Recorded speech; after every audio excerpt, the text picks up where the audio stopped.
বিসমিল্লাহির রহমানির রহিম।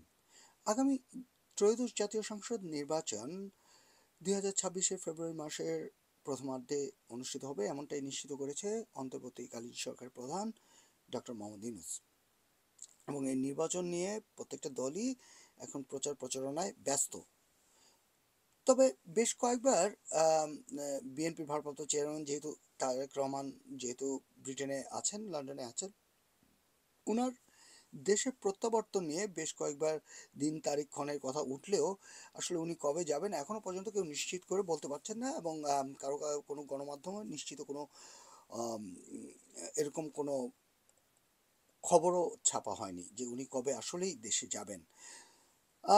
তবে গতকালকের পত্রিকাগুলো বা গণমাধ্যমে বেশ কয়েকটি পত্রিকা উঠে এসেছে যে পুরো দমে চলছে বিএনপির ভারপ্রাপ্ত চেয়ারম্যান তারেক রহমানের দেশে ফেরার প্রস্তুতি।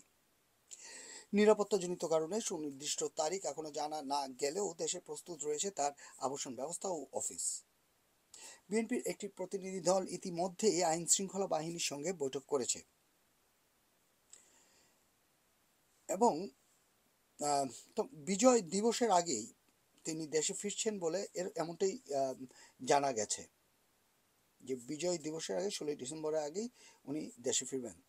তার দেশে ফেরার পর নেতাকর্মীদের মধ্যে উদ্দীপনা তৈরি হবে, এটি মাথায় রেখেই নিরাপত্তা সহ অন্যান্য বিষয়ে প্রস্তুতি চলছে। তার ফেরার দিন বড় কোনো জনসমাগম হবে কিনা তা তারেক রহমানের নিজস্ব সিদ্ধান্তের উপর নির্ভর করছে। বিএনপির একটি নির্ভরযোগ্য সূত্র জানিয়েছে গুলশান 2-এর অ্যাভিনিউ রোডের 196 নম্বর বাড়িতে থাকবেন তারেক রহমান। সূত্রমতে ভারপ্রাপ্ত চেয়ারম্যানের থাকার জন্যই এই বাড়িতে সিসিটিভি ক্যামেরা লাগানো হয়েছে। অন্তর্বর্তী সরকার সম্প্রতি গুলশানের 196 নম্বর বাড়ির নামজারি সম্পন্ন করে সংশ্লিষ্ট কাগজপত্র খালেদা জিয়ার হাতে বুঝিয়ে দিয়েছেন ইতিমধ্যেই। এই বাড়ির পাশে ফিরোজা ভবনে থাকেন সাবেক প্রধানমন্ত্রী বেগম খালেদা জিয়া। 1981 সালে তৎকালীন রাষ্ট্রপতি জিয়াউর রহমানের শাহাদাতের পর তৎকালীন সরকার তার স্ত্রী খালেদা জিয়াকে এ বাড়িটি বরাদ্দ দেন। এরপর দীর্ঘদিন ব্রিটিশ আমেরিকান টোবাকো বাংলাদেশের কাছে ভাড়া ছিল বাড়িটি। বিএনপির অপর আরেকটি সূত্র জানায় চেয়ারপারসনের গুলশান কার্যালয়ে তারেক রহমান অফিস করবেন। তার বসার উপযোগী করে ইতিমধ্যেই কক্ষটি সাজানো হচ্ছে। খালেদা জিয়ার ব্যক্তিগত নিরাপত্তা বাহিনী সিএসএফই তারেক রহমানের নিরাপত্তার দায়িত্ব থাকবে। এটা আবার আমি বলছি, খালেদা জিয়ার ব্যক্তিগত নিরাপত্তা বাহিনী সিএসএফই তারেক রহমানের নিরাপত্তার দায়িত্বে থাকবে। এদিকে নির্বাচনী প্রচারণাকে সামনে রেখে দুটি বুলেট প্রুফ গাড়ি কেনার উদ্যোগ নিয়েছে বিএনপি।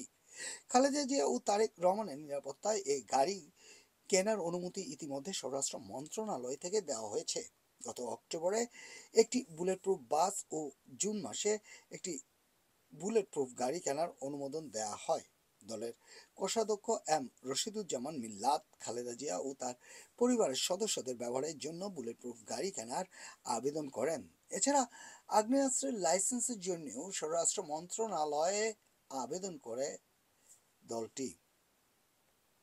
বিএনপির যুগ্ম মহাসচিব হুমায়ুন কবির বলেন, ভারপ্রাপ্ত চেয়ারম্যানের ফেরার তারিখ এখনো ঠিক হয়নি, তবে নির্বাচনে তার নেতৃত্বেই আমরা অংশ নেব, তাই তিনি শিগগিরই দেশে ফিরবেন। এতে এটাই ধরে নেওয়া যায়। তার নিরাপত্তা নিশ্চিত করার দায়িত্ব রাষ্ট্রের। আমরা আশা করি অন্তর্বর্তী সরকার তার নিরাপত্তা নিশ্চিতে সর্বোচ্চ ব্যবস্থা নেবে। পররাষ্ট্র উপদেষ্টা তৌহিদ হোসেন বলেন, তারেক রহমানের দেশে ফেরার জন্য পাসপোর্ট বা ট্রাভেল পাস প্রয়োজন হলে সরকার তা দেবে। প্রায় 17 বছর ধরে লন্ডনে আছেন তারেক রহমান।